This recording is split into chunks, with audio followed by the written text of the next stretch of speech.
Boa noite, rapaziada. Estamos iniciando mais um podcast, porque afinal é da Imaculada, né?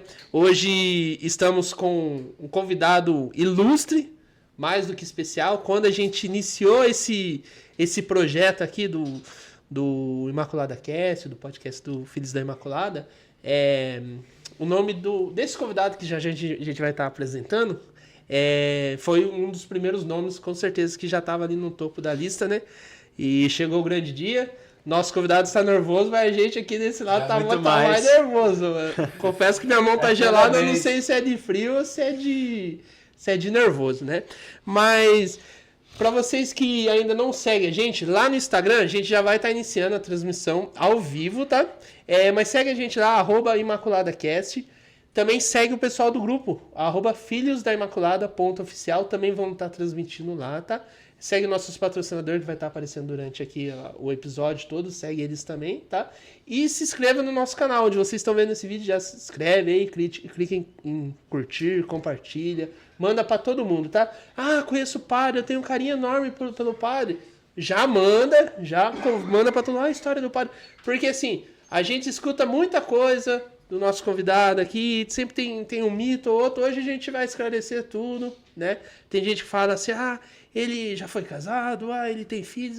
Hoje a gente vai esclarecer tudo. Era uma dúvida minha, também era uma dúvida nossa, né, Gui? Hoje a gente vai conseguir esclarecer tudo. Descobrimos, não vamos abordar no episódio, mas descobrimos até o time favorito dele, né? Pra quem ele torce, né? Mas enfim, vamos apresentar o nosso convidado.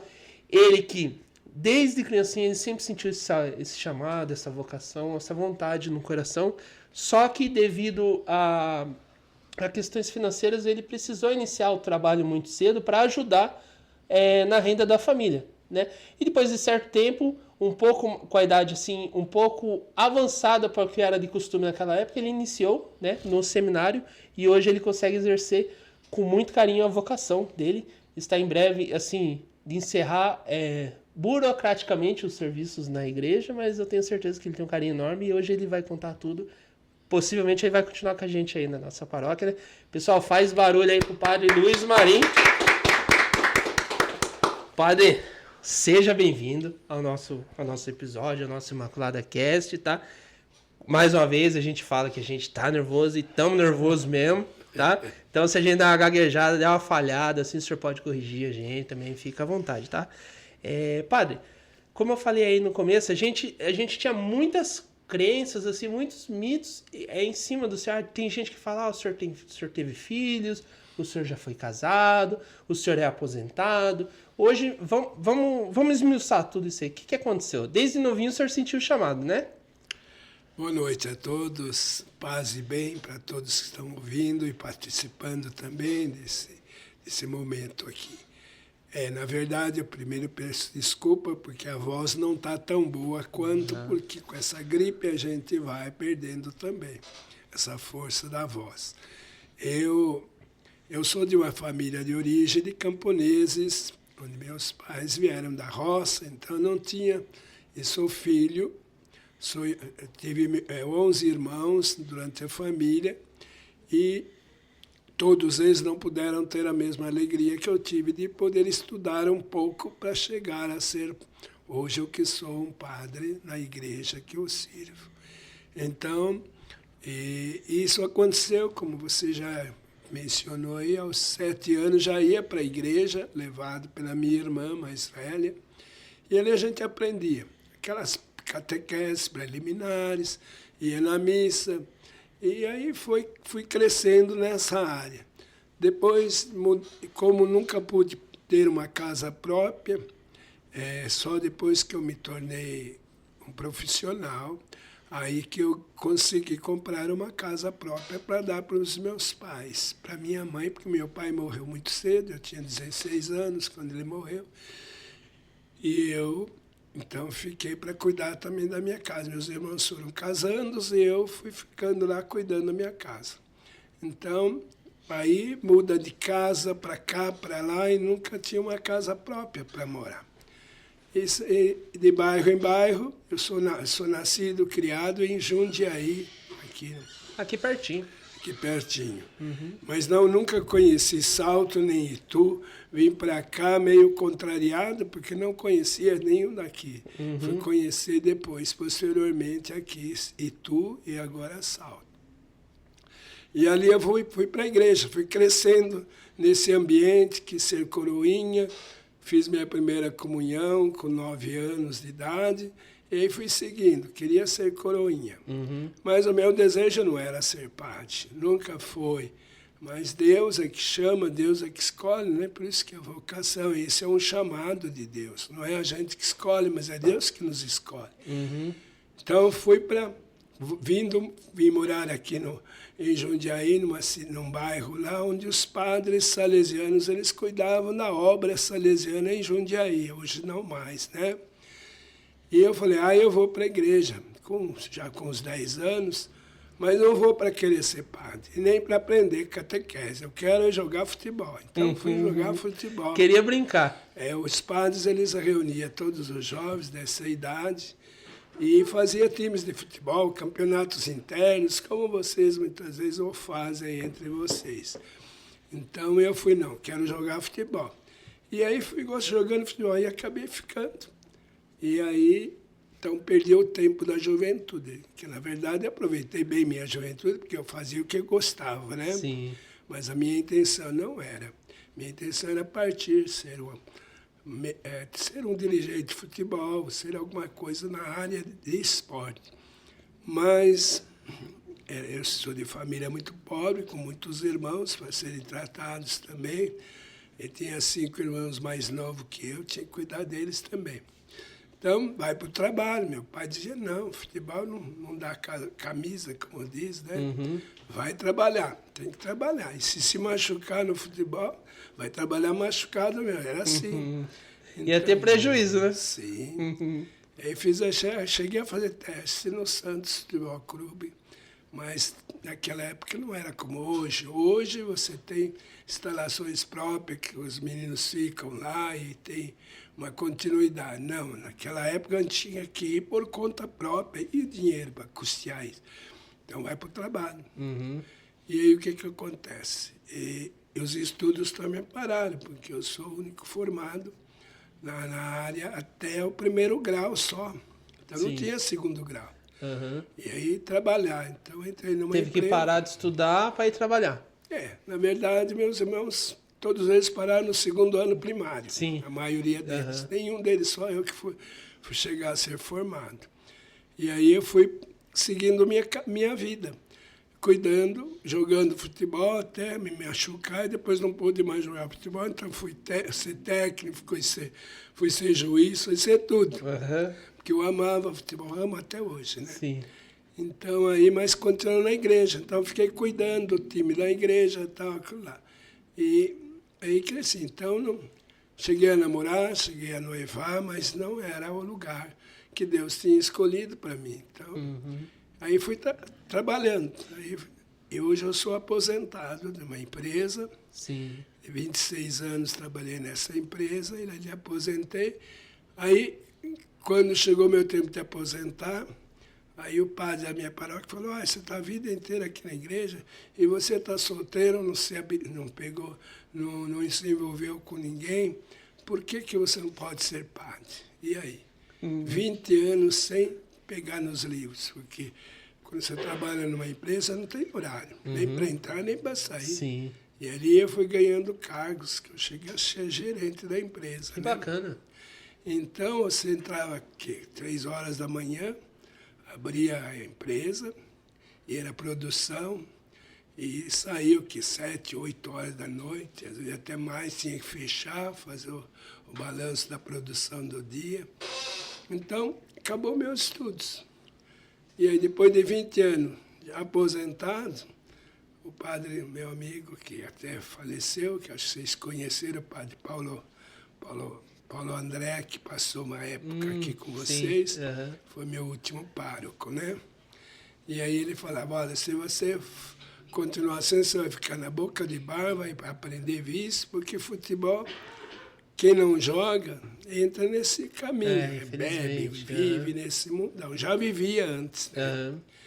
Então ele falou, não, por que você não vai estar? Mas, padre, eu não tenho o 2º grau. Aí ele falou, mas não, vamos dar jeito. Você não vai como seminarista, você vai como ouvinte. Portanto, ouvinte seria... fazer toda a faculdade como ouvinte. Não era ainda para se formar para padre. Não era nem... Então, não era para formar, a formação para padre. Formação para padre. Só que eu não tinha obrigação de prestar exames e outras coisas, embora eu prestei todos, né, no esforço pessoal. E aí, eu como trabalhei na empresa, a empresa é muito boa, é católica, porque nós fazemos Páscoa todo ano lá com os funcionários. Então a empresa pagou toda a minha faculdade. Então eu não dei nenhum custo para a igreja. Então, e não morei no seminário, não fui para o seminário. Eu passei pelo seminário, porque eu ia com eles, com a perua, para São Paulo para estudar. Sim. Então, nesse tempo, aí eu ganhei gosto, e aí fui prestando as provas necessárias para o exame. Porque, como eu já tinha mais 50 anos de idade... Ah, o senhor já tinha mais de 50? Sim. Caramba. Aí, o bispo que era na época, ele, com a ajuda do Paulo André também, o padre Paulo André, aí ele permitiu que eu não fizesse a faculdade de filosofia, mas é obrigatório. Sim. Filosofia e teologia são a base do padre. Sim. Mas pela minha experiência de vida, o bispo, aconselhado pelo Conselho de Presbíteros, autorizou que eu pudesse fazer como ouvinte, sem pretensão. Se der certo, dá. Se não der, não. Aí Deus foi pondo a mão. Eles já sabiam que ia dar certo, né, Padre? Eles só estavam dando jeito de tapear o senhor, né? Porque eu vivi tudo na igreja, né? Foi desde coroinha até chegar, eu fiz até a escola diaconal, que o bispo falou, não, ele pode ser diácono permanente. Eu falei para o bispo, para ser diácono permanente, eu não quero. Por quê? Porque eu tudo o mesmo sentido que como padre diácono, você não pode mais casar, você não tem mais. Então, você vai ficar amarrado também de qualquer forma. Aí, então, eu prefiro, se for caso, eu quero ser padre. Então, foi os sonhos desde criança, assim, de querer também ser padre, mas com outras intenções, que mudou depois, quando eu fui fazer os estudos de teologia, aí não, aqui é o caminho que Deus me escolheu. Então, tá aí. Daí o senhor se sentiu tocado daí, nesse momento? É sempre uma alegria, né? Uma bênção, né? Uma graça muito importante, quando a gente não pode ser, né, chamado para ser presbítero na igreja. Sim. Porque é uma missão importante. Então é isso, minha caminhada foi isso. Então, e hoje eu estou aí. Já passei por essa aí, a 7ª paróquia que eu passo. Então fiquei 7 anos e 7 meses em Campo Limpo Paulista. Primeiro em Várzea Paulista. Fiquei lá 1 ano e pouco. Depois o padre deu problema, eu fiquei lá como administrador, eu fui como vigário. Depois fui transferido para Campo Limpo como pároco. De Campo Limpo vim para Itu como pároco. De Itu vim para aqui Salto como pároco. Sim. E passei também por Santana do Parnaíba como diácono, para até a espera de ser ordenado como padre, né? E aqui eu já estou, vou completar em janeiro 10 anos aqui na... 10 anos aqui nas outras paróquias, passei por 7 anos. Sim. Porque há um limite, né? O bispo só deixa 6 anos em cada paróquia, vai mudando. E ele permitiu, eu fiquei 7 anos, quase em todas que eu passei. E aqui já estou indo para 10 anos, que agora em dezembro, provavelmente, ele vai mudar em alguma coisa. E agora, a gente foi pulando algumas etapas, mas agora que a gente está nessa parte, agora em dezembro o senhor completa os 75 anos de idade. Não, já completei. O senhor já completou 75 anos? Eu vou para 78 já. Mentira, sério? Eu jurava que o senhor ia completar 75. Não, fiz 75. Vou fazer agora em abril do ano que vem, 78 anos. Ah, que bacana. Então aí já não dá mais. Pelo direito canônico, com 75 anos de idade, seja padres ou bispos, e até mesmo o Papa tem que fazer a carta de renúncia do mandato de administrador, né? O senhor permanece sendo padre, mas Até morrer. até morrer. Aham. Mas assim, então o senhor vai se aposentar, podemos dizer assim, de uma forma Não, burocrática. vou emeritar. Na igreja não tem aposentadoria, porque não é um Não direito acaba. trabalhista, né? Não tem direito trabalhista. Sim, A igreja vive com a ajuda de custo que dão para os padres. entendi.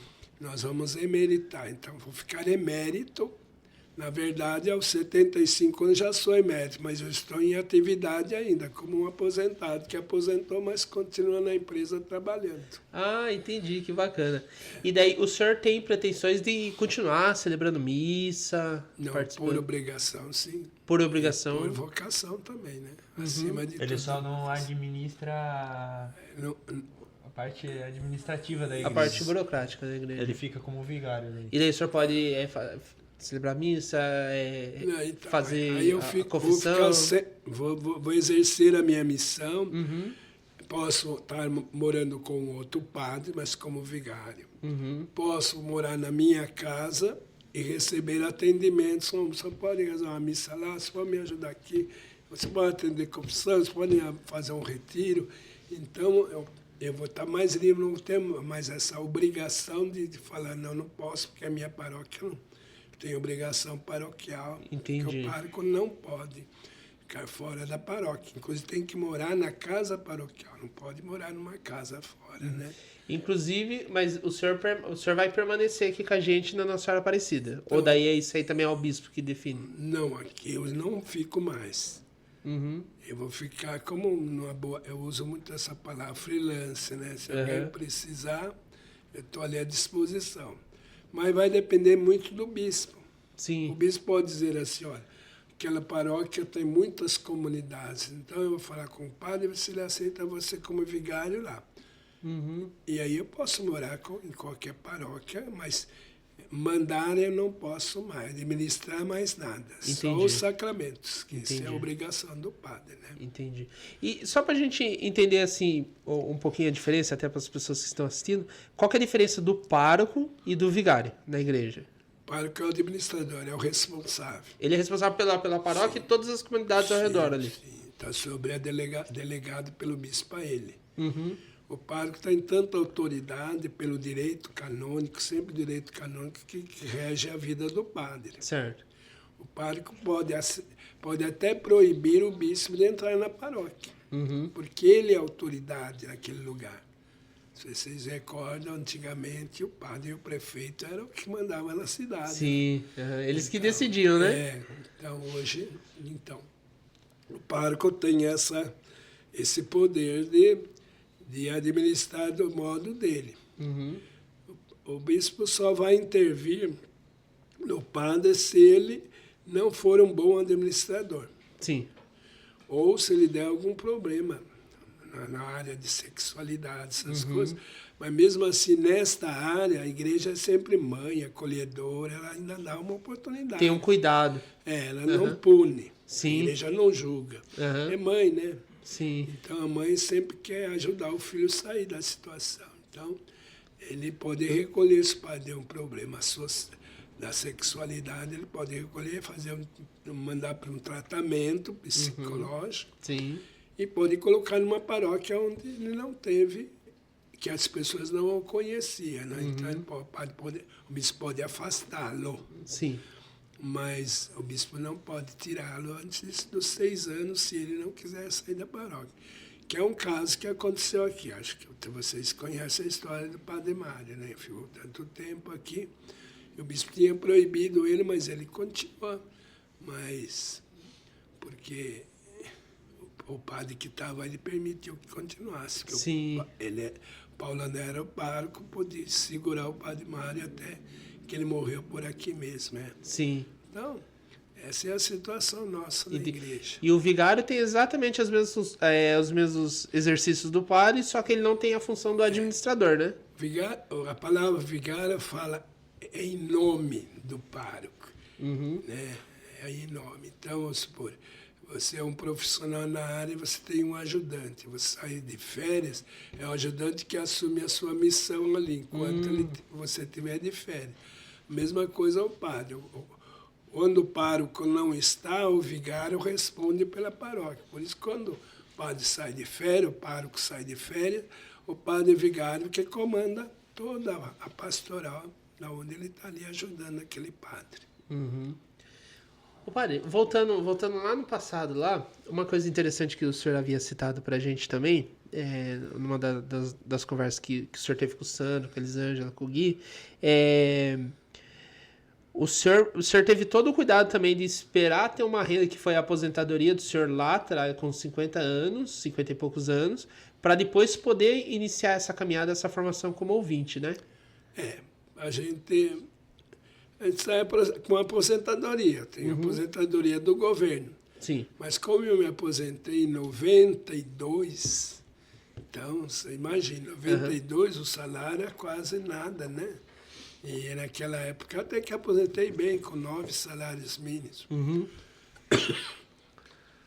Desculpa. Imagina. E hoje a gente não atinge mais isso. Sim. Então a igreja tem a obrigação de custear a vida do padre. Mesmo que ele não fosse aposentado, como muitos ainda não são aposentados, Sim. a igreja tem que dar casa, carro, tem que dar comida, tem que instalar o padre e tudo como sem cobrar nada dele. É o custo que a igreja tem. Eu ainda, como eu sou aposentado, e eu vim como aposentado, alguns custos na paróquia, eu mesmo, com a minha aposentadoria, me custeio. Mas a maioria dos padres são custeados com toda o que precisa na sua casa paroquial. Quando o senhor foi fazer a formação como ouvinte, foi uma formação mais curta do que se fosse... Foi exatamente a mesma formação. Igual dos outros seminaristas. Igual dos seminaristas. Hoje eu já tinha na minha turma, pessoas são bispos, né? Então,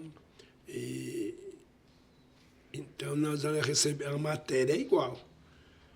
Só que eles tinham mais possibilidades, moravam no seminário. Sim. Então, eles tinham os livros, a biblioteca. Eu, de vez em quando, tinha que ir lá na biblioteca. Outra coisa, eles, como eu não tinha segundo grau, eu tinha que fazer ainda, fazer naquela época, eu supletivo. O EJA, né? Hoje é o EJA. Hoje é o D. Hoje é o EJA, mas naquela época não, a gente eliminava matérias. Sim. Então eu tive que passar por isso para receber o diploma de segundo grau, para constar. Hoje é reconhecido pelo MEC. A Faculdade de Teologia, na minha época, não. Então bastaria você ter só o segundo grau, você poderia, que o MEC não reconhecia, o MEC não tinha o contrato com a igreja ainda para reconhecer como matéria Então, se amanhã ou depois, se eu quiser lecionar, não posso a matéria, porque eu não tenho os diplomas do MEC. Certo. Eu tenho todo o certificado da faculdade. Então, é nesse sentido. Então, foi isso. Então, o que eu fazia? O trabalho que vocês fazem hoje com os jovens, eu fazia nessas horas. Então, meu laboratório para a faculdade eu fazia na favela. Sim, trabalhei bacana. 20 anos na favela. Então, desfavelei alguns lugares lá em Jundiaí. Então, eu ia estudar de manhã com eles, voltava, almoçava no seminário, e depois ia para casa estudar a matéria, e depois ia trabalhar na favela, trabalhando com menores, com moradores de rua, tudo aquele tempo. Seria muito semelhante a um estágio. Então, aí, tudo aquilo que eu aprendia na faculdade, eu punha na prática. Então, isso me deu essa experiência também de administrar uma paróquia. Porque eu já vinha conhecedor de todos os problemas. E administrar uma paróquia não é fácil. Por isso, quando eu sair, eu vou descansar, porque a cabeça da gente fica mil. Fica fervilhando. Sim, porque tem de tudo na paróquia. E aí, o que acontece? Ali eu aprendi a administrar a paróquia como eu administrava a minha casa. Então, muitos seminaristas, na época que que eu frequentava o seminário, porque não morei, só frequentei, porque eu ia lá e ia com eles para a faculdade. Eles não sabiam quanto custava 1 quilo de feijão, porque era tudo, vinha tudo, eles não sabiam de onde vinha também. Uhum. E eu não, já sabia quanto custava 1 quilo de feijão, quanto que eu tinha que pôr na minha casa para sustentar meus irmãos. Sim. Então, a minha administração é bem precária nesse sentido, porque eu faço o real, eu uso o real para administrar. Então, eu sei que esse mês aqui dá para me comprar essa garrafa, então eu sei até onde eu posso comprá-la, se não eu tenho que esperar. E assim a gente sabe. Não, agora, então, por isso que a gente tem que tomar muito cuidado, porque o administrador ele é responsável por tudo. Sim. Desde uma conta de água, uma conta de luz. Então, eu sou fiscalizador também. Uhum. Porque você passa lá, eu estou falando, mas... E muita gente aprendeu também comigo. Porque se eu vou atravessar uma sala para outra, eu já apago a luz, não deixo a luz acesa. E ao passo que você vai nos lugares, não quero dizer que eles não têm essa experiência que a gente tem. Uhum. Porque eles não sabem de onde saiu esse dinheiro. Sim. Chega no final do mês, você tem que ver o que entrou. Então, a cada moeda, a gente tem que aprender a ser honesto já. Primeiro, ser um padre honesto para administrar. Porque cada moeda que o povo dá, o dinheiro não é do padre, o dinheiro é do povo. Então, tem que saber aplicar e aonde aplicar em benefício do povo. Sim. É isso que eu tenho feito. E também, além de tudo, no final do mês, precisa prestar contas à diocese também. Com certeza. Esse que é o pior. Uhum. Porque eles querem saber tudo, tintim por tintim. Tintim, é vírgula por vírgula. Sim, eles não aprovam. Você manda o balancete lá, se tiver faltando, eles devolvem o balancete para refazer o balancete. Sim. E atrás desse balancete tem um conselho também paroquial. Uhum. O conselho, por exemplo, o padre vai fazer uma reforma, ele tem que consultar um conselho. Embora o conselho é consultivo só, ele não é deliberativo. Deliberativo é o padre. O padre se ele decidir, não, eu vou fazer, ele pode fazer. Uhum. A determinação é do padre, do pároco ali, né? Exatamente. Ele põe para o conselheiro a ver o que pode ser melhor, ouvir um pouco. Sim. Mas quem decide se vai fazer ou não é o pároco.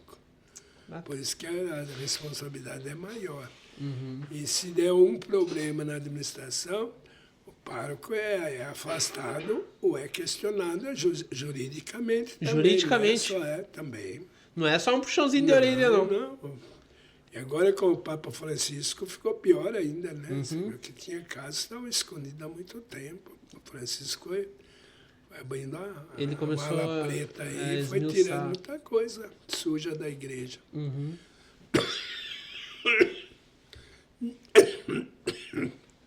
Deixa eu pôr água pro senhor aqui. Então é isso, olha.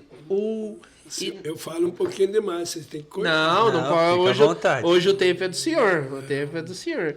Viu? E daí, no caso, quanto tempo o senhor teve de formação? Né? Quando o senhor entrou para fazer a formação como ouvinte? Como eu não tinha o segundo grau, eu tinha que fazer a madureza ginasial, né? Que é o segundo grau na minha época. Sim. Então, junto eu fazia para eliminar as matérias. E, tá a gelado, faculdade de teologia é 4 anos. Certo. São 4 anos que é exigido pela lei. E eu fiquei ainda, como eu não morei no seminário, e Roma exige que more no seminário, eu ainda fiquei 2 anos, depois de formado na teologia, fiquei 2 anos, a gente fala, na geladeira, como leigo, mas enganjado na igreja, trabalhando, ajudando, mas sem vínculo. Uhum. Depois eu fui ordenado diácono e fiquei mais 2 anos como diácono.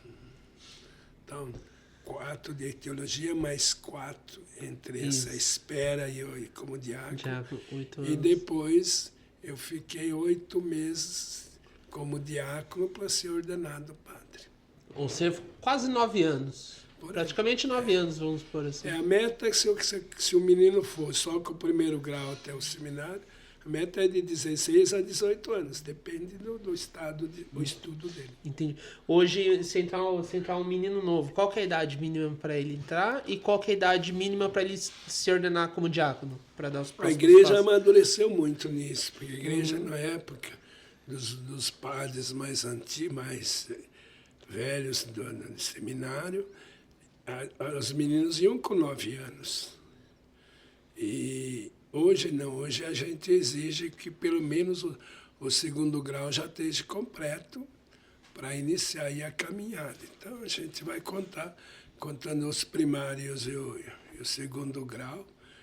Então você pode deduzir isso que vai dar o quê? Uns 10, 12 anos por aí. Sim. E assim, depois nós somos destinados a ir para uma paróquia, fazer a experiência na paróquia para depois ainda. Hoje nós fazemos a experiência fora. Nós fazemos como missão. Vai para outra cidade. Vai fazer a missão. Então, hoje nós estamos mandando o seminarista em Roraima. Caramba, Eles ficam Roraima. lá. É para sentir na pele mesmo, né, padre? Lá eles vão. Então, depois eles são ordenados, termina a faculdade, são ordenados diácono, lá no começo do 5º ano, e depois vem mandado para a missão. Aí eles ficam 2 anos na missão lá. Depois vem para cá para ser ordenados sacerdotes, para ser colocados nas paróquias que nós temos. Então, como eu não tive idade, a minha idade já era avançada, ainda não fui nessa experiência. Mas a gente sempre tem, toda a diocese tem uma missão, Sim. ou na África, ou em qualquer outro lugar, para ganhar. Ganhar essa casca aí também, né? Exato. E Então- também ter uma certeza se é isso mesmo a vocação, né? De repente. Mas aqui, às vezes, aqui mesmo, a gente descobre a vocação. Tem muitos que desistem no 4º ano, depois de correr tudo. Por quê? Você vai para o seminário, você não gasta um centavo. Então, o seminário que investe em você. Sim. Que são o povo que manda. Nós mandamos ali quase 5 mil reais para sustentar o seminário. Sim.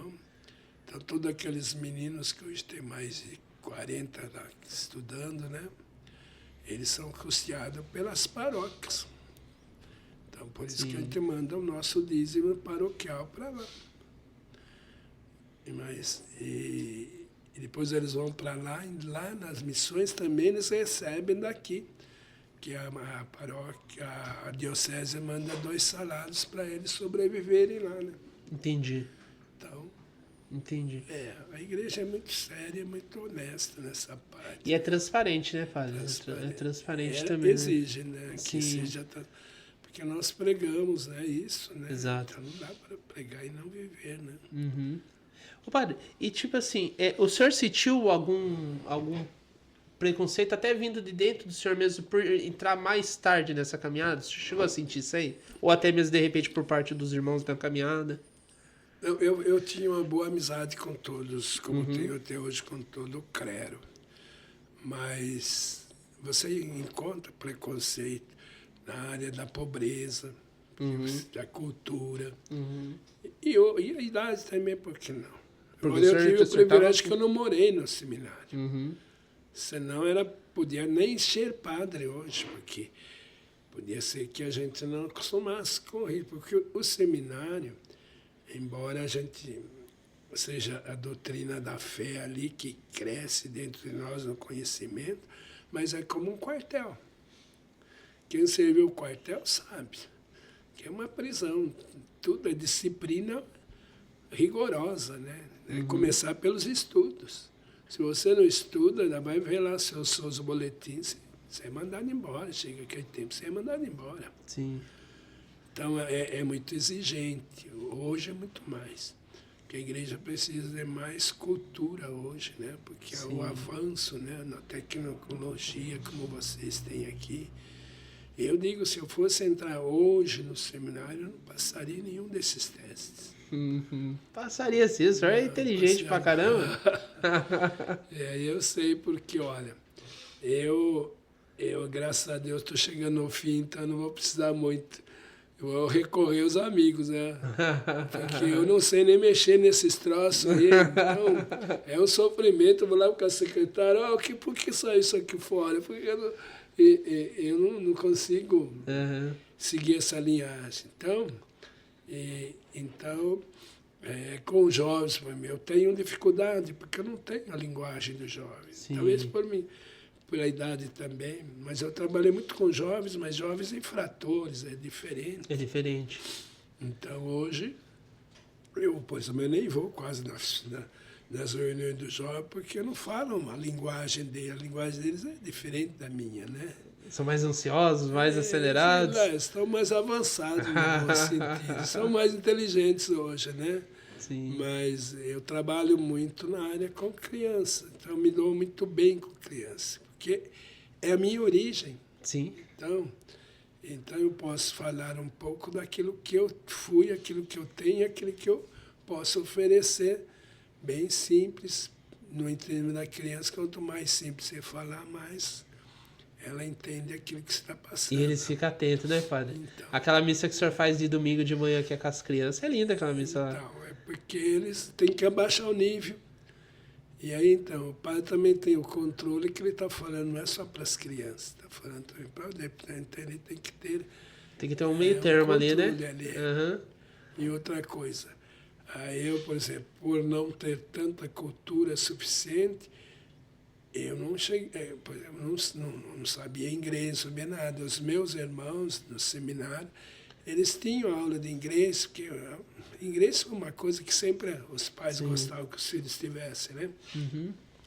Como eu sou filho de espanhol, eu tive que apelar para a cultura dos livros da tradução de espanhol, né?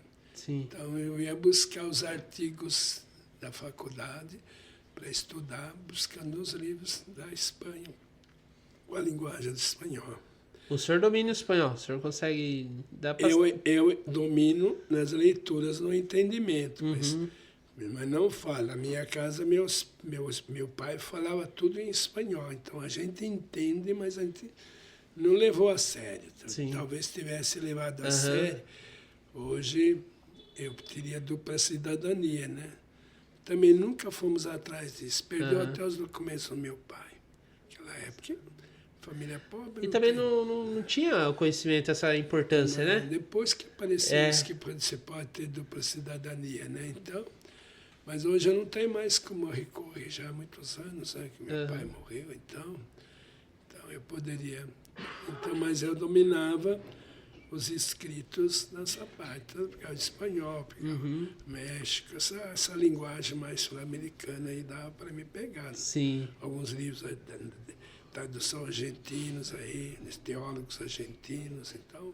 Assim como o nosso atual Papa Leão XIV, né? Ele serviu pela América Latina, a América do Sul aqui também. É o Peru, né? Ele ficou Peru. um bom tempo. Agora ele, que nem o Francisco, falava 8 línguas, né? E era argentino, né? Então falava o espanhol. Mas ele era aplicado demais, né? Aham. E o João Paulo II diz que 9 línguas. 9 né? línguas. Então, para ser um Papa, ele tem que ter todos esses estudos, né? Conhecimento, que vai dominar o país, o mundo, né? O mundo está nas mãos deles. Exato. Também, Então, no eles falam pro mundo, né? para o mundo. Você está falando aqui, mas ele está falando para o mundo. Qualquer entrevista lá no Vaticano está saindo no mundo inteiro. Sim. E traduzido também. Traduzido né? Então, também. Não vai falar abobrinha lá, porque tem que tomar cuidado. derruba ele do poder. Ô padre, e o senhor começou tarde, né, na formação como ouvinte, mas junto com isso veio alguns mitos, né, com o senhor. O padre Luiz Marinho já foi casado, o padre Luiz Marinho teve filhos. Da onde que veio esses mitos todos? O primeiro padre casado que a igreja teve em Jundiaí, na diocese, hoje ele está morando na casa dos presbíteros. Nós temos uma casa que acolhe os padres doentes, padres de idade, que nós sustentamos ela lá. Ele está hoje com 97 anos. Ele teve 12 filhos. 12 filhos? 12 filhos. Depois ele foi ordenado padre. Naquela época não tinha tantos padres. Por isso que o Mário ficou tantos anos aqui. Uhum. E aí, e tinha mais um outro padre casado também, que foi ordenado também.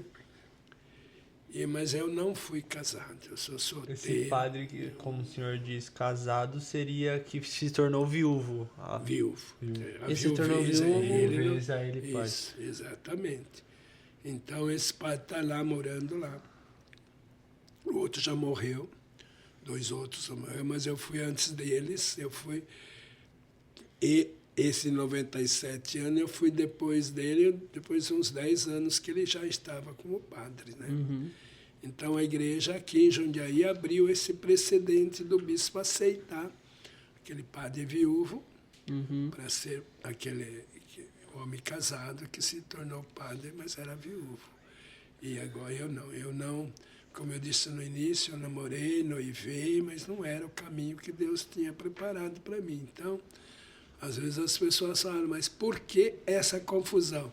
Porque eles conheceram outros padres que foram casados. Ah, sim. Padre que tiveram E daí, 7... como o senhor começou tarde também, o pessoal começa a associar. Imaginava, porque, olha, ele também foi casado. Não fui, não tive...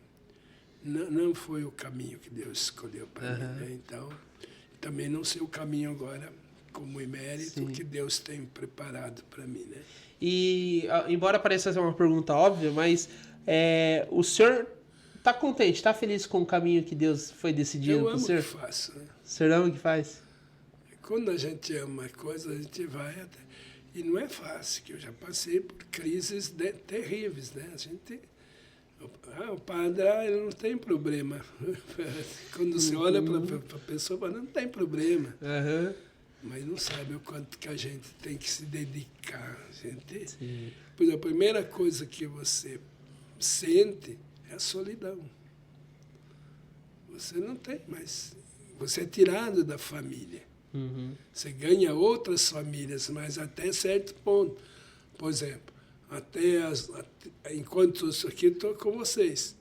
Quando eu sair daqui, eu estou sozinho. Eu e Deus. Uhum. Então, não tem... É diferente de um casal, embora a vocação sacerdotal se compare com uma vocação matrimonial. O matrimônio também é uma vocação maravilhosa. Uhum.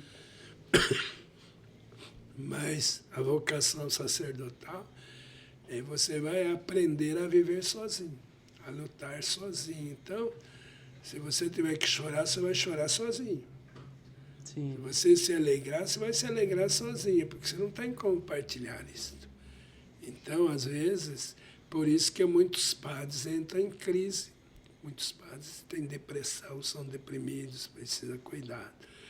Então, é diferente de um padre religioso. Eu sou um padre secular, então, diocesano. Então, o padre religioso não, ele mora numa família, ele mora numa comunidade. Uhum. Como nós temos ali a Aliança da Aliança Misericórdia. Misericórdia. Então, eles moram tudo numa casa só. Entendi. Então, você se sente mal à noite, você tem como chamar. Olha, Você tem um irmão ali, tem um amigo. Ele vai, às vezes tem até enfermeiro dentro daquela família, daquela casa. Mas a gente não. Hoje nós temos esse recurso. Antes não tinha nem isso. Uhum. Hoje temos o Era celular. telefone de linha. Uhum. E quando não dava linha? Sim. Então, vocês não conheceram o telefone de linha, mas então, naquela época não tinha telefone de linha. Então, hoje não. Hoje você bate o dedo aí, você encontra... Várias pessoas. Você tem um elenco de amigos aí, né? Sim. Então hoje você está e não está sozinho. Mas, gente, é gostoso a gente partilhar, chorar com o outro, né? Faz Então, parte do ser humano, né, padre? Tipo assim, inclusive uma das dores que tivemos na pandemia foi o isolamento humano, né? Lógico, tivemos percas, né? Percas fatais, mas o que o povo sentiu muito também foi esse isolamento humano, a falta de contato, né? verdadeiramente foi um sinal de Deus, né? Uhum. Porque pela pandemia a gente se disciplinou também a cuidar um pouco da gente também, Sim. porque o mundo estava indo para um caminho diferente, né? Então a gente tem. Olha, a gente não pode reclamar um ar da igreja, porque a igreja dá toda assistência de tudo. Se o padre tem alguma doença, a igreja vai até o fim para curar esse padre. Então, a igreja é muito acolhedora, é mãe, como eu falo sempre. Né? Então, mas ao lado pessoal, a gente sofre, né? Sim. Então, a gente sente isso. E tem a questão também, né, padre? Acredito eu, a questão espiritual também, né? Porque, tipo assim, se a gente pega um rosário na mão pra rezar, a gente que é leigo, pega um rosário na mão pra rezar, a gente já vê as tribulações acontecer, as provações acontecer. Imagina um padre ali que tá, tipo, praticamente em contato direto ali, né? A gente passa por tudo isso. Mas o padre tem preguiça? Tem como qualquer um outro. Uhum. O padre peca como o outro. O padre não deixou de ser humano, ele não é um super-homem. Uhum. E não é um extraterrestre, ele está no mundo. E o mundo atrai a gente para tudo. Tem padre que rouba, tem padre que vive a vida mudando, tem padre que vive na burguesia. Porque é humano. Uhum. Então aí que entra a figura do bispo, que tem que ser o paizão mesmo. Sim. Que tem que ser aquele controlador, saber onde está. Quando os leigos vão reclamar com o bispo, é sinal que já passou do limite. Porque ninguém Sim. vai acusar alguém se não tem a prova segura, né, daquilo que vai falar. Então, às vezes, o bispo sofre muito mais que o padre, viu? Que o bispo, assim como o Papa, E o bispo né? ele tem que segurar todo aquele BO que tá acontecendo, né? E ele tem que ter critério de tolerância. Uhum. De ser paisão também, né? Que, olha, chama e olha. Então, às vezes o padre não aceita, então ele fica... Sim. O bispo tem que tomar aí as normas jurídicas, ele pode suspender de ordem. Uhum. Então, Outra coisa curiosa que o senhor falou é que quando o senhor, na época, quando o senhor foi designado para vir aqui para Itu, depois para Salto, o senhor não gostou muito, né? Não conheço ninguém lá. Daí depois, como que foi esse momento e como que tá hoje em dia? a jundiaiense, eles não gostam de ituano, né? Uhum. Há um preconceito lá cultural. Então, eu fui, acho que o segundo padre a vir para Itu. E aquele burburinho dizia, você vai para Itu, aquela cidade, olha, aquilo lá, porque Itu é a cidade do exagero, né? As pessoas sabem disso. E é a cidade também de um povo empinado, nariz empinado, né? Então, e Jundiaí é uma cidade mais industrial, uma cidade mais... Agora Itu não, a bela Itu, a Roma brasileira, que antigamente era chamada, né? Uhum. Então, ali... Então, todo mundo que via ituano, a primeira vocação de ituano é ter uma caminhoneta, né? Você olha cada ituano, você vê naquela época. Hoje talvez não mais caiu muito isso aí, né? Porque as famílias foram mudando também, né? Sim. Então, essa época aí, então Jundiaí não batia com Itu. Então, quem vinha para Itu não era rejeitado de Jundiaí porque vinha para Itu. Hoje não mais. Hoje nós já temos quase todos os padres que estão aí, a maior parte já passaram por Jundiaí, ou alguns já vieram de Jundiaí. Uhum. Então eu não sabia nem como chegar em Itu. Sim. Primeiro, não era tão bom como motorista, né? Então, eu saí da minha cidade natal para vir. Então, eu vim. A primeira, quando eu entrei na cidade de Itu, eu não sabia onde era a paróquia. Não tinha isso. Não tinha mapas, não tinha GPS, tinha nada. 17 anos atrás. Uhum. Então, eu parei ali naquela igreja ali, no Patrocínio, vocês conhecem. Uhum. Ali eu parei, olha, vocês sabem onde fica aqui a paróquia São José, onde foi designado. Aí a menina que foi me atender, justamente ela morava na paróquia São José. Coincidência, São José lá no alto, lá. Então, aqui explicou direitinho, eu fui lá. E aí então comecei a conhecer a paróquia ali. Aí a paróquia estava toda abandonada por completo. Falei, que era a vida, né? Mas tudo bem, isso não me causou medo, não. Aí, olha, saí de Jundiaí. Eu no final de semana eu ia para Jundiaí, porque meu irmão morava em Jundiaí. Aham. Então eu não conseguia ficar em Itu sozinho. Não ia conhecia pra as casa, pessoas né? em Itu? Então aí eu comecei a me familiarizar. Hoje é uma das cidades que mais me ama, que mais me quer, que eu volto sempre, que eu tenho lá, deixei muitos amigos. Então, Aham. depois vinha a ordem, 7 anos e poucos, quase 8 anos. Agora você vai para Salto. Falei, não conheço, nunca passei, além da... Mesmo em Itu, não conhecia. Isso que é bacana. Mesmo em Itu, o senhor não... falava. Verdade, o senhor não conhecia pra cá. Eu vim 2 vezes celebrar na São Benedito, Uhum. que o padre ficou doente, eu vim substituir. Mas vim com alguém porque eu não sabia chegar na São Benedito. Vi, acho que 2 vezes aqui na Nossa Senhora Aparecida e até me perdi ali para chegar aqui na paróquia, me perdi ali perto do Marília, ali embaixo. Aham.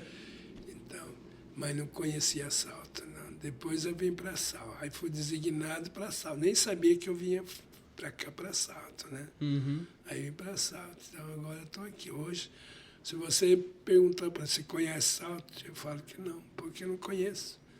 Eu não saio, porque eu sou um padre caseiro, né? Aham. Por isso que eu estou sempre presente ali na igreja. Sim. Então eu não vou para esses lugares. Eu conheço as paróquias e quando eu cheguei, o pior é que eu cheguei num templo que era confissões comunitárias. E para ir nessas paróquias sem conhecer. Uhum. E às vezes tinha noite que chovia, barbaridade. Eu ia. Mas parava naqueles botecos lá perguntando e ficava. E o povo saltense é muito acolhedor. Sim. E eles falavam, não, é religioso. Falou de paróquia, eles sabem, eu não tem até a comunidadezinha ali. Olha, você vai pegar aqui, pegar ali. E eu chegava, porque eu cheguei aqui também, os padres não sabiam que eu não conhecia Salto. Então eu fiquei na Berlinda aí procurando.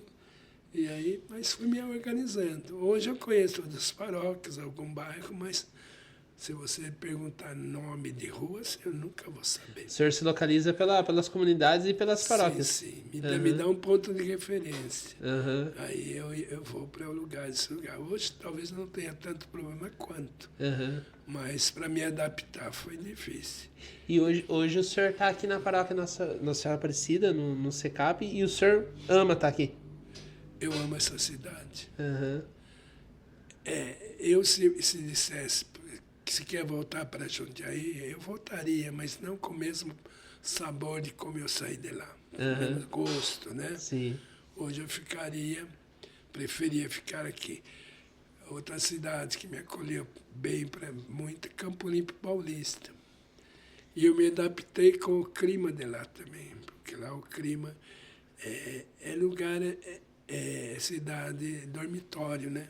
Uhum. Tem muita chácara, muito pessoal vem tudo de São Paulo, porque lá tem muito verde, muita vertente, então o clima é gostoso lá. Sim. Quando eu vim para Itu, eu falei, pelo amor de Deus, eu vou morrer aqui, porque o calor era terrível. Lugar quente, Perto né? da onde eu vim, né? Aham.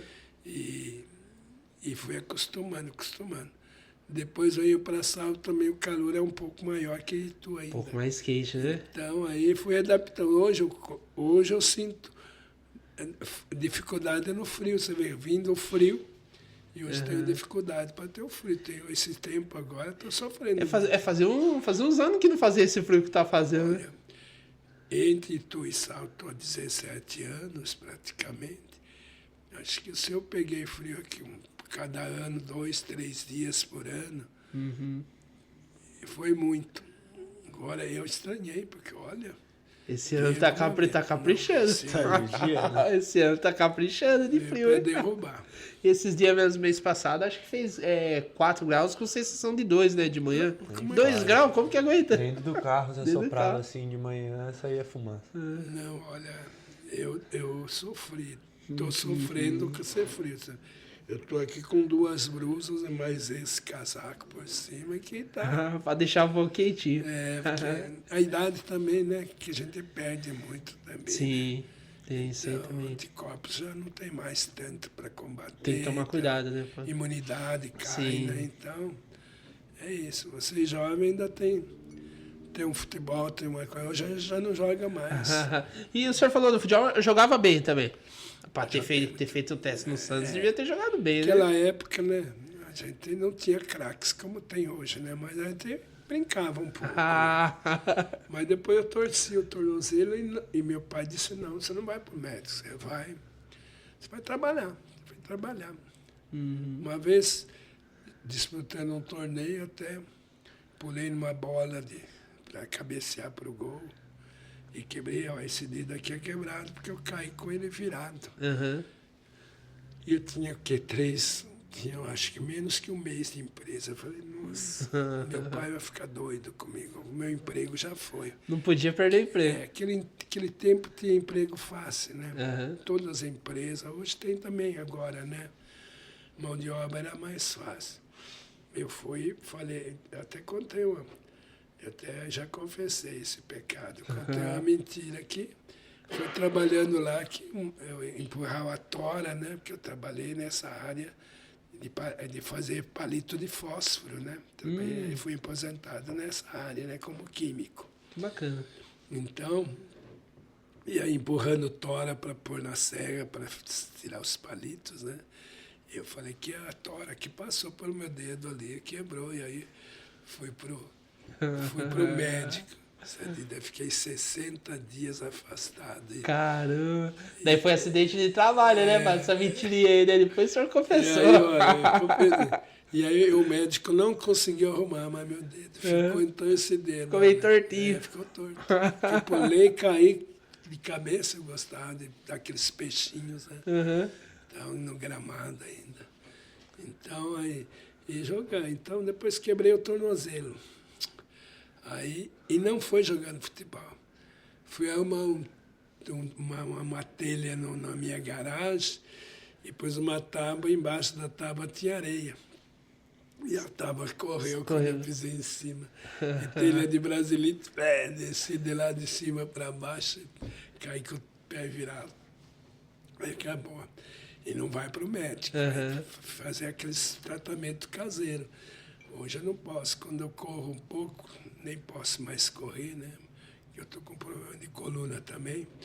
Então aí incha o joelho e incha o lugar onde está a torcida, né? Porque foi curado assim na base de tratamento caseiro. Gelo e arnica no lugar. Aquelas massagens lá, faixa, mais fácil. Tá hoje certo. não dá mais, não. Uhum.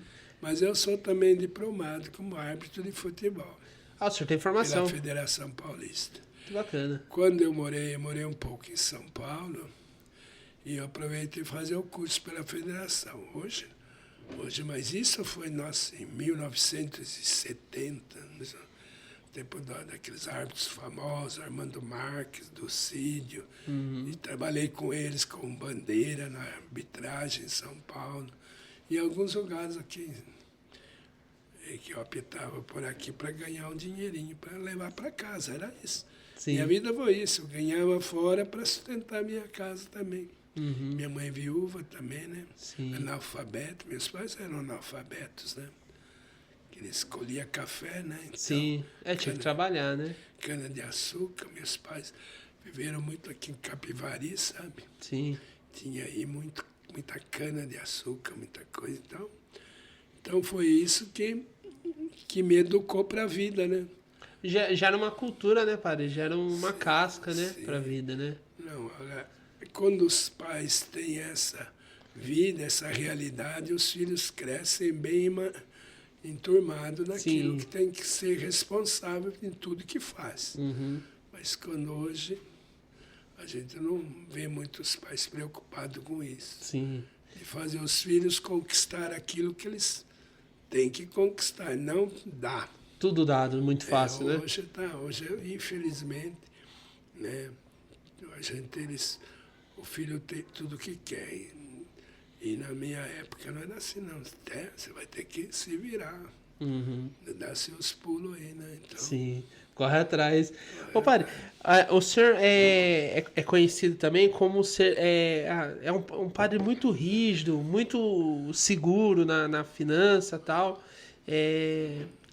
E o que o senhor tem a dizer? Tem que ser rígido mesmo? Tem que ser seguro nas finanças?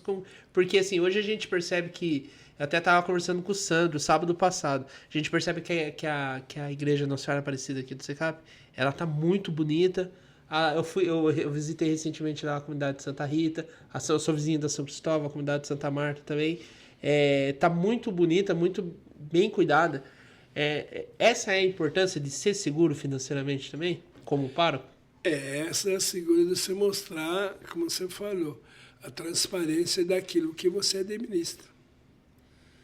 Se você dá 10, se você recebe 10 e gasta 10, tem que mostrar onde você gastou.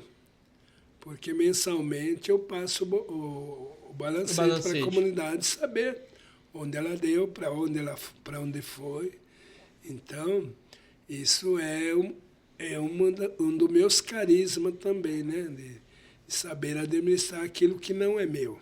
Sim. Se você olhar na minha casa, eu não tenho nada meu, porque eu não me preocupo tanto quanto com a paróquia. Então, isso é a importância. E outra coisa, como diz o caipira, né? O boi engorda com o olho do dono. Eu sou presente. Então, você vê que vocês, a qualquer hora que se passa na igreja, vai encontrar eu lá. Sim. O pessoal está trabalhando, então eu estou, de qualquer maneira, chefe presente é sinal que funcionário está produzindo. Sim. Então, tudo isso reverte o quê? Em benefício para a comunidade. Então, é contado. Uma vez por semana a gente faz a contagem do que entra.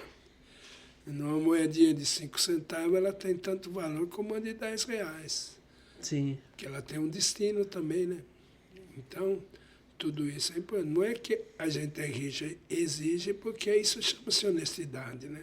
Seriedade, né? Seriedade, compromisso, né? Uhum. Então, mas eu sou exigente mesmo, sou meio chato, brigo mesmo, com desperdício. Sim. Então, eu quero equipar o melhor a comunidade, sempre procuro fazer isso, para dar bom conforto para quem frequenta. Mas quando eu vejo desperdício, eu tenho que ver onde está e que repreender, né? Daí você dá uns puxão de orelha. Então, mas é assim mesmo, né? Uhum. É como pai, né? Quando chega no final do mês, tem que saber o que tem para comer, o que não tem, né? Sim. E se vê jogando fora, tem que segurar, né? Porque não é porque, assim, vamos supor, não é porque tá, entre aspas, sobrando que se deve desperdiçar, né? Se tá sobrando, vamos segurar que de repente no outro mês não vai sobrar, né? Eu sempre digo, para onde eu vou, em qual paróquia eu for, que a igreja não precisa de dinheiro no caixa. Se você for lá hoje, eu não tenho dinheiro no caixa.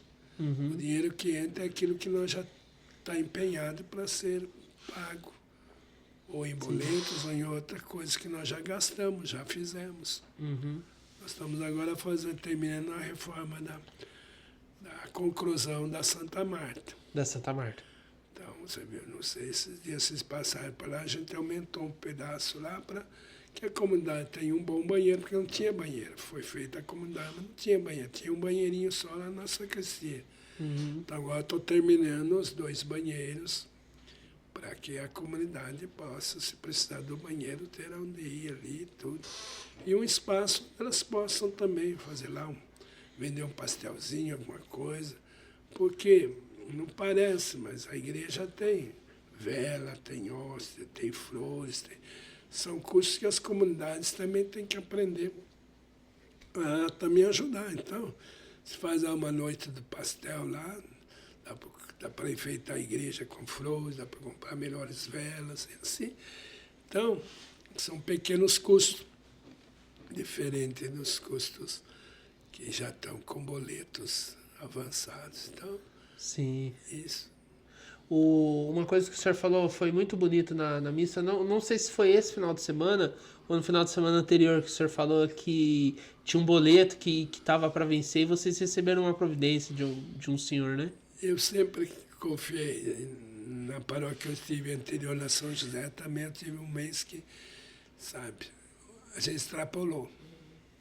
para terminar a obra, a gente acaba gastando demais, né? Uhum. Ou quer terminar para entregar para a comunidade. Então, sempre tem isso aí. E tem uma época lá em Itu que chegou um mês que aí veio um cidadão lá que tinha vendido uma casa que partilhou, mandou lá naquela época 5 mil. 5 mil naquela época era um bom dinheiro. Então a gente saiu de uma dívida que tinha lá. Aqui é a mesma coisa. Chegou num determinado tempo, no mês passado, a gente investiu muito na Santa Rita, ainda estava continuando a Santa Marta. Então, estourou, o dízimo caiu também.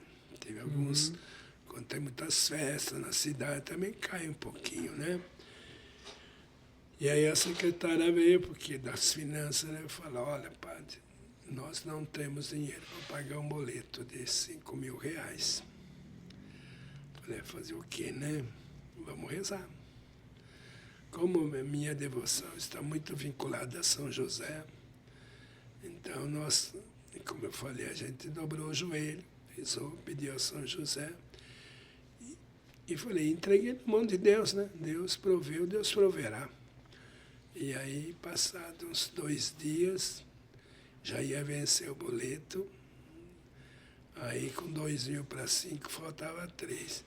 Aí alguém, não sei quem, não me falaram o nome dessa pessoa, ele foi lá e depositou 10 mil reais. A minha secretária ficou doida, falou, mas não é um Pix de 10 mil reais. Uhum. Minha secretária ficou doida, falou, não, mas... E procurou ele para saber se era dízimo. Ninguém vai dar um dízimo de 10 mil, é só você ganhar 10 milhões por mês, né? Dá 10%. Sim. Então ela falou, não, isso aí é uma ajuda que eu quero dar para a igreja. Aí ela veio toda contente, falou, olha, mais uma vez São José ajudou a gente. Uhum. Porque eu convido também para rezarem, né? Sim. Não basta só o padre. Quem trabalha com o padre tem que também ser pessoa de oração, né? E aí pagamos o boleto e ainda sobrou lá uns 2.500 no caixa. E agora Sobrou um dinheirinho ainda. Deu para ainda tomar um cafezinho diferente. A gente percebe, né, padre, que Deus é caprichoso nesses detalhes, né? O tempo inteiro, né? Não, olha, eu vou dizer sempre, quando as pessoas vêm com problema, falam, faz a novena de São José. E olha, é fatal. Esse homem é terrível. Como ele é prático diante de Deus. Também eu acho que Deus nunca vai negar para ele, né? Uhum. Porque ele deu a vida para o filho, né? Sim. Então eu sempre indico, olha, faz uma novena para São José. E olha, dificilmente a pessoa não volta a falar que conseguiu, ou um emprego, uma coisa. Fala, olha. Então, eu só tenho que agradecer a Deus. Agora mesmo, há poucos dias, o bispo me chamou que ia me tirar já da paróquia, né? Uhum. E eu ainda estou reformando uma casinha que eu comprei aqui. Então, eu falei, nossa, eu vou rezar para São José, porque agora não dá para mim. E o pior de tudo, vocês não sabem, mas eu comprei uma casinha para reformar e tinha um barracão comprido no fundo do quintal. E o bispo ia fazer a visita pastoral em casa. E eu, quando eu mudei de Itu, que eu tinha uma casa lá, alguns móveis eu doei lá para as famílias de lá em Itu. Uhum. Algumas coisas eu trouxe, como armário de livros, muitos livros, geladeira, máquina de lavar, todas essas coisas, mesa, coisas que eu ia usar quando eu viesse para cá. Uhum. E eu guardei na casa paroquial. Uma vez que eu fechei comprando a casinha lá, eu aproveitei quando o bispo veio, para não deixar na casa paroquial, para deixar a casa em ordem, Uhum. eu levei para essa casa, onde eu comprei. Sim. E uns noias entraram lá, roubaram toda a fiação da casa. Fiação tinha que trocar porque era velho. Uhum. Roubaram os bujões de gás que eu trouxe. Uhum. E depois roubaram todo o sonhamento dos pedreiros. Nossa. E depois entraram, ficaram e pernoitaram uma noite lá, eu acho que fumando essas coisas aí, Uhum. e queimaram tudo. Eu perdi Meu tudo. Deus do céu, Perdi a geladeira, perdi a máquina de lavar, perdi tudo que tinha lá no que eu tinha posto no fundo do quintal. Uhum. E queimou tudo, caiu tudo lá, aquelas Meu coisas. Deus do céu. Eu gastei mais de... Deu 30 caçambas só de entulho que saiu de lá. Gastei mais de 8 mil reais para tirar o entulho do quintal. Então, hoje eu não entro mais, porque depois devia já ter feito isso, mas não sabia, né? Aham. Que ninguém sabe como é que vai acontecer. Sim. Aí agora eu pus cerca elétrica lá, então agora não entro mais, né? Sim. Então, olha, perdi tudo isso aí. Que pena, Então, né? eu falei, se me tirar essa semana... Daí vai eu vou ficar morar? apurado, Onde né? eu vou morar? Vou ter que Uhum. pagar aluguel. Sim. E aí, eu rezei para São José e fui lá, o bispo chamou. Aí, o bispo falou, olha, eu chamei você para conversar, porque em dezembro nós vamos mudar você. Então, mais um milagre de São José. Mais um milagre de São José. Então, olha, fala, não tem como ele deixar ele sem pedir para ele, né? Tem que entregar nas mãos dele, ele intercede, né? É. Tá certo. Padre, a gente tá com umas perguntas aqui. Então, O pessoal vamos foi lá. mandando. A gente mandou pro senhor em off nos bastidores. Nós mostramos pro senhor tanto de pergunta que tinha e comentários, né? Algumas perguntas aqui a gente já abordou durante o podcast, daí eu vou pular, tá? Assim, como o senhor falou como foi a adolescência do senhor, sobre a vocação. Deixa eu ver. Eu vou passando aqui algumas perguntas daí que a gente abordou, eu vou pulando, tá? A Grace está falando assim, ela está agradecendo. Ela está falando obrigado por todos os ensinamentos que o senhor passou. Daí ela também está falando que você é a luz das nossas vidas. E ela tá te convidando para gravar um vídeo pro PCC, hein, a Grace. A Grace que me convidou pro PCC também. Para com isso. Aqui, o Isaac, ele tá perguntando qual foi a experiência que o senhor teve mais marcante como sacerdote? Então, a gente passa por várias fases na vida sacerdotal. Mas a experiência foi o chamado. Não tem outra. Não tem como explicar. Por que Deus tira a gente de um lugar onde sem cultura, sem condição financeira, de uma família de pais analfabetos, que não tem suficientemente estudos, e faz dessa pessoa uma pessoa do lado dele para cuidar daquilo que é dele? Essa é a experiência, não tem outra. E aproveitando daí, tá pedindo também aqui assim, um conselho para os jovens da paróquia e do mundo. Então, conselho, a gente sempre diz que não se dá de graça, né? Mas conselho é que eles procurem levar a sério aquilo que são, tanto na idade quanto no conhecimento, porque hoje a gente precisa de muita coisa que eu não precisei tanto para ser padre, mas de mais cultura para entender a proposta do mundo, não é só para ser padre. Porque quando eu fui para a igreja, nós tínhamos o cuidador nosso, que eu sou filho de Dom Bosco. Dom Bosco é o pai da juventude, né? Então, Dom Bosco dizia que ele recolhia os meninos da rua, não era para ser padre, mas para ser honestos cidadãos, bons cristãos e honestos cidadãos. Então, se o jovem aprender isso, ser um bom cidadão, um honesto cidadão, ele não precisa ser padre. Ele pode até ser padre, mas ele pode atuar na sociedade como tanto quanto um padre, fazendo bem para o povo que precisa. Então, precisa muito descobrir os seus talentos e os seus carismas, como vocês estão descobrindo aí. Sim, que bacana. E daí estão perguntando aqui, o que o senhor acha do grupo de jovens filhos da Imaculada? É do coração da gente, né? Porque nasceu ali. É interessante que esse grupo nasce de uma proposta muito bonita, que ele nasceu com alguns coroinhas, né? Uhum. E eles foram crescendo ali, foram gostando. quase todos os coroinhas que estão ali participaram, até aqueles que já foram embora, já participaram desse grupo. Então, eu sempre falei para o pessoal, já falei na comunidade, essa foi a maior bênção, que a maior conquista que nós conseguimos aqui na Nossa Senhora Aparecida, porque não havia jovem. Sim. A igreja, as comunidades nossas envelheceram muito rápido. E a Nossa Senhora Aparecida ainda tem um pouco de jovem que atuam em vários lugares aqui na paróquia. Então, São jovens atuantes, né, pai? sim, e jovens cristãos mesmo, Sim. que a gente vê, que participam direta e indiretamente na paróquia. Então, foi a nossa vitória isso. Então, ela começa com uma semente, que foi os coroinhas. E hoje, olha, quem está à frente, quase todos eles ocuparam algum cargo ali na igreja, já ajudando em alguma coisa. Aham. Que bacana. E eu, inclusive, teve o Corujão do ano passado, né? E agora a gente vai ter o Corujão dia 16 e 17 também, né? Virando a noite lá.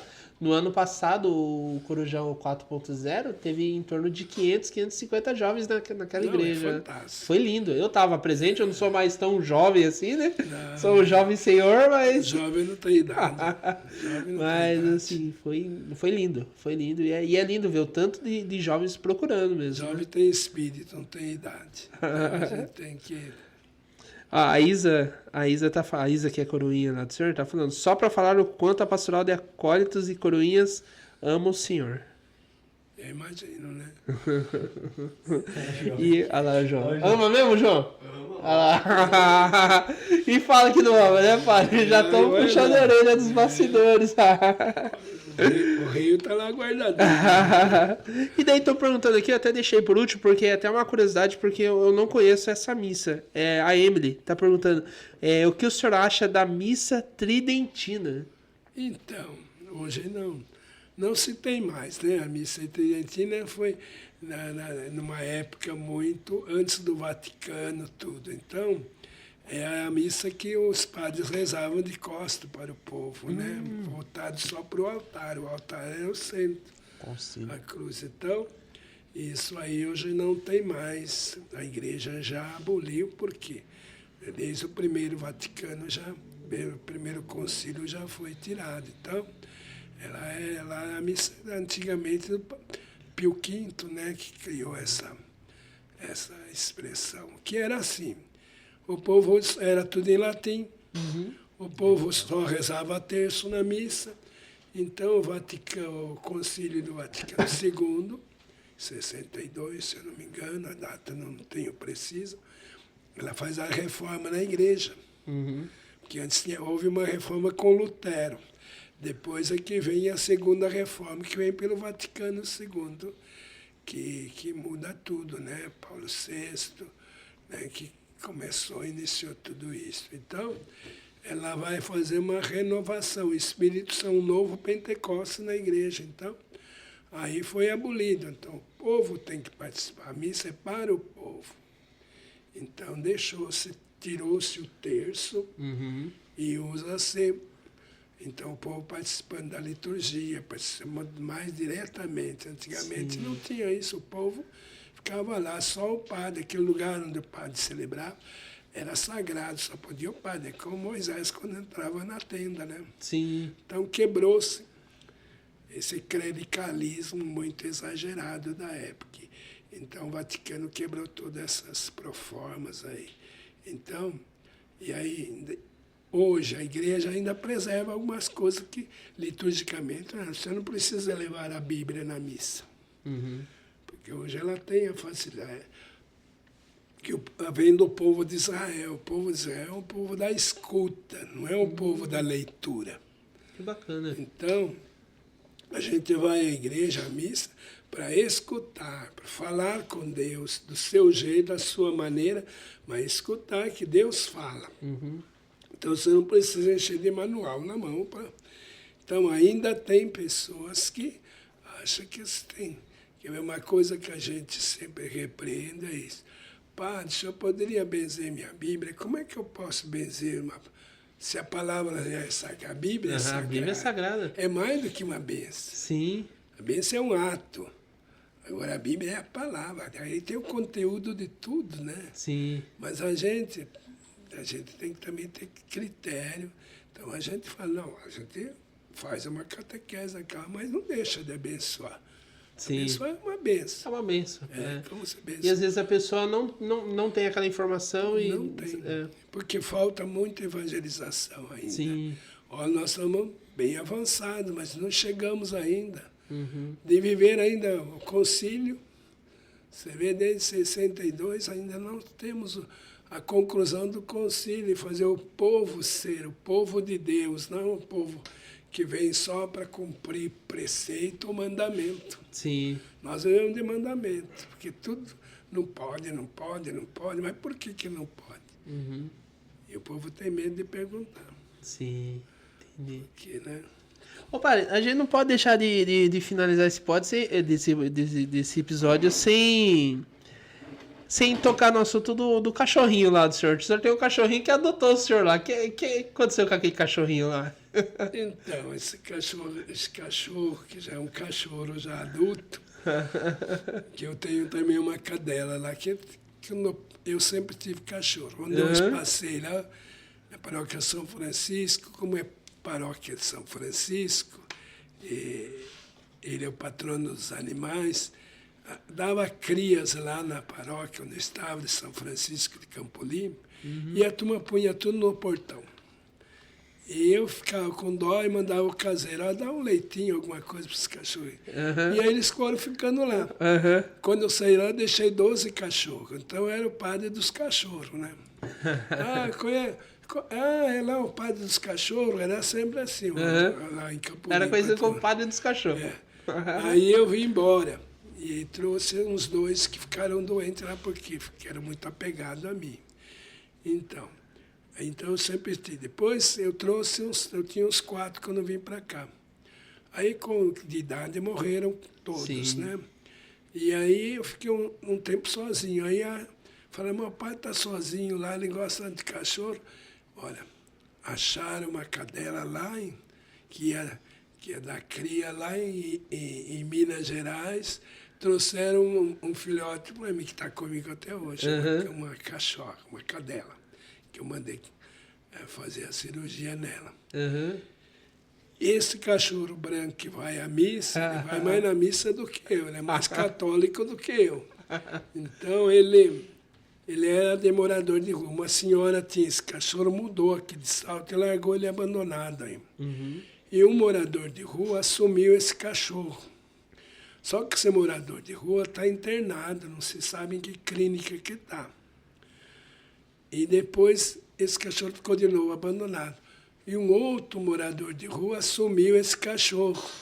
Sim. E esse morador de rua, que é muito amigo meu, sempre conversava comigo, então ele convidava esse cachorro para vir sempre brincar comigo, né? Então ele criou essa intimidade comigo, o cachorro. E aí esse morador de rua, ele revirava muito lixo, passava a noite, deu uma doença grave nele, que comeu tudo esse peito, deu uma alergia, que ele arrancou tudo aqui, e acabou morrendo. Pena. E esse cachorro ficou triste sem ele. Mas como ele sempre me via e vinha sempre brincar comigo, acabou me adotando. Então agora ele é assim. Ele vai na minha casa almoçar e vai jantar. E fica um pouco lá comigo. Depois ele vai embora. Ele vem aqui para Santa Marta, ele anda por Salto inteiro. Quando não, às vezes ele dorme lá na minha casa, junto com a minha cachorra. E agora ele adotou de que ele sabe, com o horário das missas, ele chega até antes que eu na igreja. Quando eu não estou lá, ele vai procurar, eu não acho. Domingo o senhor estava aceitadinho lá, esperando para começar a celebrar a missa. Ele estava do lado do senhor aceitadinho. Então ele é um novo coroinha. Novo coroinha, né? Então, ele briga com ele, sabe? Porque ele quer o lugar. Ele agora adotou o lugar do lado do padre, lá em lugar cima. das coroinhas. Então, a turma fica, os meninos ficam bravos porque toma o lugar dele. Ah, né? que legal. Então, é isso aí. Esse é o presente que eu ganhei antes de ir embora, né? Ah, que bacana. Ô, padre, queria agradecer a sua participação aqui no nosso podcast, no Imaculada Cast. né? Eu espero que o senhor tenha gostado. Espero que o senhor tenha gostado de compartilhar a história do senhor com a gente. Volta mais vezes participar aqui com a Eu gente. acho que eu falei demais, né? Fala nada, é tudo o tempo do senhor. E daí todo convidado que participa aqui do podcast, a gente dá uma lembrancinha, dá um carinho, Que né? bom. E Eu a gente agradeço. tá entregando, é Eu um mimo, né? Um agradeço. carinho, se o senhor quiser pode abrir. Tá bom. E é confeccionado pelo Sandro, né? Que ele confecciona terços que evangelizam, né? Primeiramente eles mandam pra mim. Então, E às isso. vezes alguns a turma rouba de mim, leva embora. Então eu falei, mas tá bom, tô fazendo propaganda no Então, grupo. esse aí é exclusivo. Esse é exclusivo só para quem participa do podcast aqui. Obrigado, olha, vou guardar assim no carro, às vezes precisa. Porque aqueles outros que é comprido, né, a gente usa esses daqui que é mais curto, mais fácil. Mais fácil, né? No trânsito, né, porque no trânsito tem que estar esperto, né. Tem que ficar, né, ligeiro. Mas que Obrigado. bacana, Padre. Eu agradeço mesmo, é a hora que eu não digo que voltarei, mas vamos ver. Quem sabe, né? Deus sabe, Deus proverá. E muito obrigado por o senhor ter vindo, muito obrigado pela paciência. Tá frio hoje, tá tarde, né? Valeu a pena, né? Eu adorei, eu gostei. Vocês gostaram, pessoal da produção? Vocês gostaram?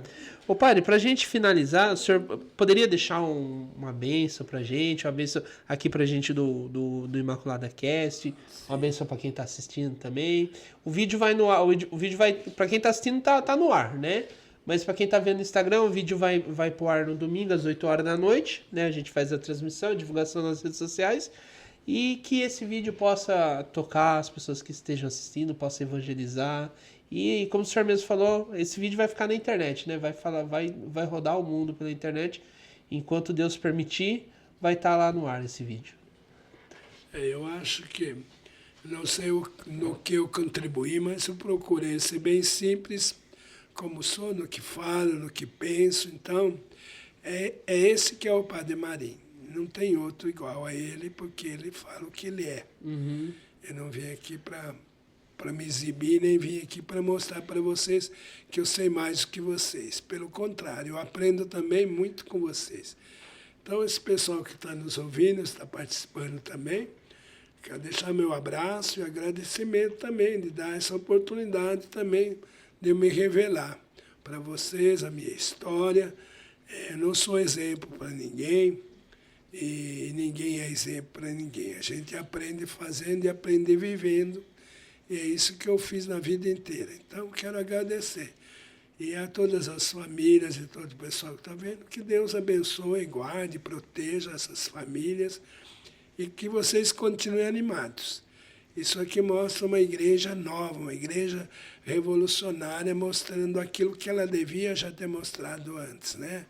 A liberdade dos jovens poder serem jovens e mostrar a capacidade que tem. Então, vocês estão de parabéns mesmo.